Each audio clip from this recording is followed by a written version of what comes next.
آپ نے کافروں پر دنیاوی نعمتوں کے دروازے کھول دیے اور مصیبتوں کے دروازے ان پر بند کر دیے، حالانکہ وہ آپ کے دشمن ہیں۔ مسلمان جو آپ کے دوست ہیں ان کی دنیاوی زندگی تنگ ہے اور یکے بعد دیگرے ان پر مصائب کا نزول ہوتا رہتا ہے، اس میں کیا حکمت ہے؟ فرمایا قیامت میں کافروں کو دی جانے والی سزا اور مؤمنین کو عطا کی جانے والی نعمتوں کو ذرا دیکھو، اس کے بعد کچھ کہنا۔ فرشتوں نے دونوں چیزوں کا جائزہ لیا اور کہنے لگے پروردگار، آخرت کی سزا کے مقابلے میں دنیاوی عیش و عشرت کی کوئی حیثیت باقی نہیں رہی، اسی طرح جنت کی بیش بہا نعمتوں کو دیکھنے کے بعد دنیاوی تکالیف اور پریشانیوں کا احساس تک باقی نہیں رہا۔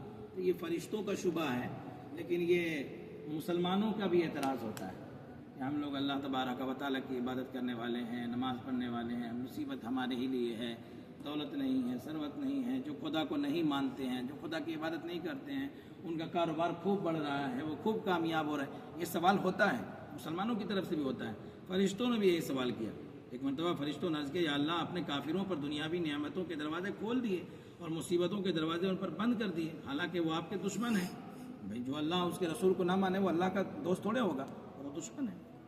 مسلمان جو آپ کے دوست ہیں ان کی دنیاوی زندگی تنگ ہے اور یکے بعد دیگرے ان پر مصائب یعنی مصیبتوں کا نزول ہوتا رہتا ہے، اس میں کیا حکمت ہے؟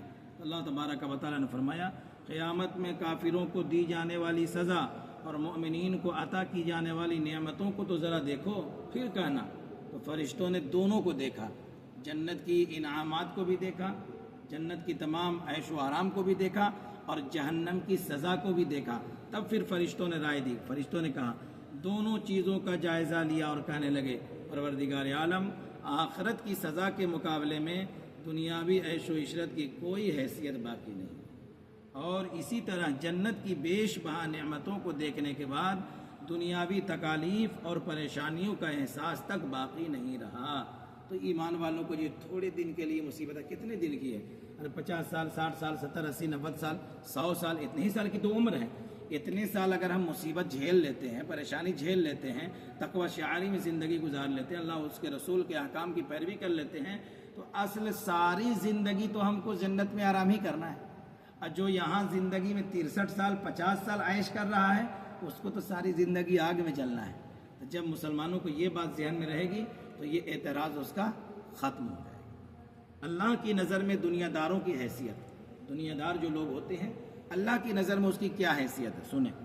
فخر دو جہاں صلی اللہ علیہ وسلم کا ارشاد ہے کہ زیادہ مال جمع کرنے والے لوگ اللہ کی نظر میں حقیر ہیں، مگر کثرت سے صدقہ کرنے والے اللہ کی نظر میں محبوب ہیں۔ چونکہ اوپر والے جملے میں فرمایا کہ مال جمع کرنے والے لوگ حقیر ہیں، تو اس کی وضاحت چونکہ ضروری تھی۔ اس کا مطلب اگر صرف یہی ہوتا تو اس سے یہ سوال پیدا ہو سکتا تھا کہ اس کا مطلب ہے کمانا، روزی جمع کرنا، مال جمع کرنا ناجائز و حرام ہے۔ بھائی اللہ کی نظر میں حقیر ہے تو ہم یہ کام کیا کریں گے؟ لیکن پھر آگے اللہ رب العالمین کے حبیب سرکار مدینہ صلی اللہ علیہ وسلم نے فرمایا کہ زیادہ مال جمع کرنے والے لوگ اللہ کی نظر میں حقیر تو ہیں، مگر وہ مالدار اس میں نہیں آئیں گے جو اللہ کی راہ میں صدقہ کرنے والے ہیں، جو اللہ کی راہ میں خیرات کرنے والے ہیں، جس کو اللہ نے خوب دولت دیا اور وہ میرا مال میرا مال میرا مال میرا مال کرتا رہ گیا، حالانکہ اس کا مال نہیں ہے۔ جو اس نے کھا لیا وہی اس کا ہے، جو اس نے پہن کر پرانا کر دیا وہی اس کا ہے، اور جو اس نے اللہ کی راہ میں خرچ کر دیا، صدقہ کر دیا، وہی اس کا۔ یہ سب اس کا اپنا ہے اور باقی سارا سپنا ہے۔ اس لیے جو اللہ کی راہ میں خرچ کرنے والے لوگ ہیں اس میں اللہ تبارک و تعالی بے پناہ برکتیں بھی دیتا ہے، اور اللہ کی نظر میں وہ محبوب لوگ ہیں۔ جو لوگ ہر وقت مال کی حرص میں مبتلا اور زیادتی کی فکر میں لگے رہتے ہیں، اللہ کے نزدیک وہ ادنا اور حقیر ہیں۔ اگر جنت میں جائیں گے تو غریبوں کا مقام نہیں پا سکتے، جہنم میں جائیں گے تو اس میں بھی نچلے طبقہ میں رہیں گے۔ البتہ وہ مسلمان اس سے مستثنیٰ ہیں، یعنی اس سے الگ ہیں وہ مسلمان جو ہر حال میں اللہ کے لیے صدقہ و خیرات کرتے رہتے ہیں کہ وہ مال کے مضر اثرات سے بہت حد تک بچے رہتے ہیں۔ یہ مسلمان اس سے مستثنیٰ ہیں، الگ ہیں اس سے۔ جو لوگ صدقہ و خیرات کرتے رہتے ہیں ان مالداروں کا یہ حشر ہونے والا نہیں ہے۔ وہ لوگ جو کہتے ہیں کہ یہ مال میرا، کیا کہتے ہیں؟ الذی جمع مالا وعددا، ایک ایک کر کے مال جمع کرتے ہیں اور کہتے کیا ہے؟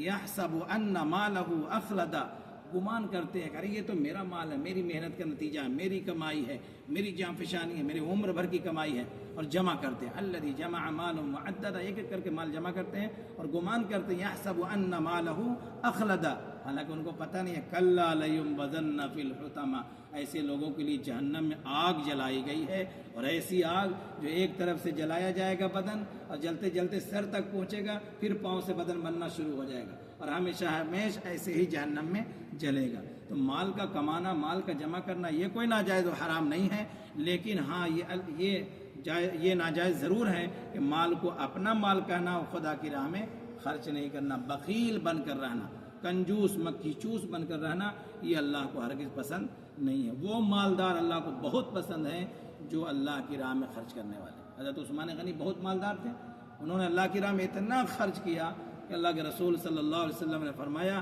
کہ مالوں کے ذریعے سے عثمان نے جنت خریدی. مال کے ذریعے سے بھی جنت خریدی جا سکتی ہے.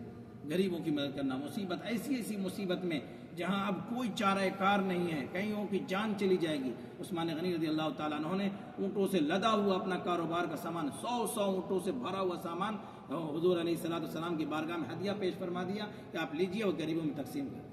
تو اس طرح کا جذبہ اگر آج کے مالدار مسلمانوں میں پیدا ہو جائے تو ان کے مال میں کمی بھی نہیں آئے گی، اور اس مال کی وجہ سے اللہ تعالیٰ جنت بھی دے گا انشاءاللہ. اور مال ملا ہے اور اللہ کی راہ میں خرچ نہ کریں تو یہ مال کل اجیرن بن جائے گا، وبال بن جائے گا، جہنم میں جانے کا ذریعہ بن جائے گا.